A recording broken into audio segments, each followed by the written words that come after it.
सेवा सुमिरन के सिद्धांतों से गृहस्थ व सन्यासी दोनों समान रूप से लाभान्वित हो रहे हैं।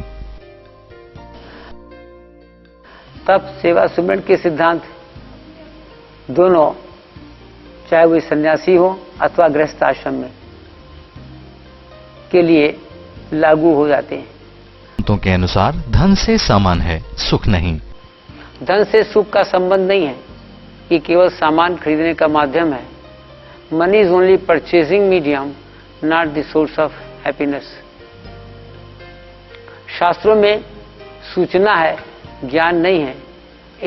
Scriptures are informative, not illuminative. प्रत्येक मनुष्य को अपनी आय का दशांश ईश्वर को अर्पित करना चाहिए। यह जीवन में आर्थिक तंगी समाप्त करता है और संपन्नता लाता है। तब सेवा और सुमिरन के सिद्धांतों में मुख्य बात यह है कि अंदर बैठे हुए उस जीवात्मा, परमात्मा, ईश्वर, चाहे जिस नाम से कहें, उसको पार्टनर बनाना है। इसलिए जो भी हम अपनी इनकम प्राप्त कर रहे हैं, उससे 1/10 कम से कम भगवान का निकालना है।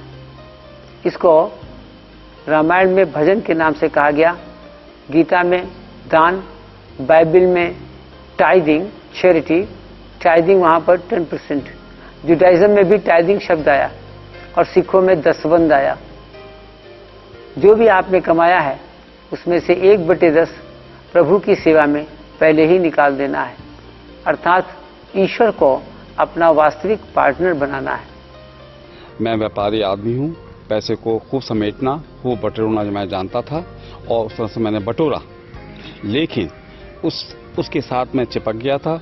लेकिन जब से मैंने दशांश निकालना शुरू करा है, तब से मैंने ऐसी अनुभूति होती है कि अब पैसे का मेरे ऊपर उतना प्रभाव नहीं रहा है। जब से हमने योगी जी को और अखिलेश जी को सुना, तब से हम इस तप सेवा सुमिरन की संस्था को हमने ज्वाइन कर लिया है। और सबसे बड़ा लाभ जो हमें हुआ है वो वितरण से हुआ है। जब से हमने वितरण की पॉलिसी को अपनाया है, तब से हमें हर इससे पैसे से इतनी विरक्ति हो गई है, और हमने अपना जीवन भी जितना अधिक से अधिक होता है अपना ईश्वर के काम में लगाने का हम प्रयत्न करते हैं। और हम ये कोशिश करते हैं कि अमेरिका में भी इस तप सेवा सुमिरन का हम प्रचार करने में पूरी तरीके से लगे हुए हैं, और यहाँ पर भी अपने सगे संबंधियों को और सबको इसका लाभ बताते हैं, उनको भी यहाँ पर लाने की कोशिश करते हैं।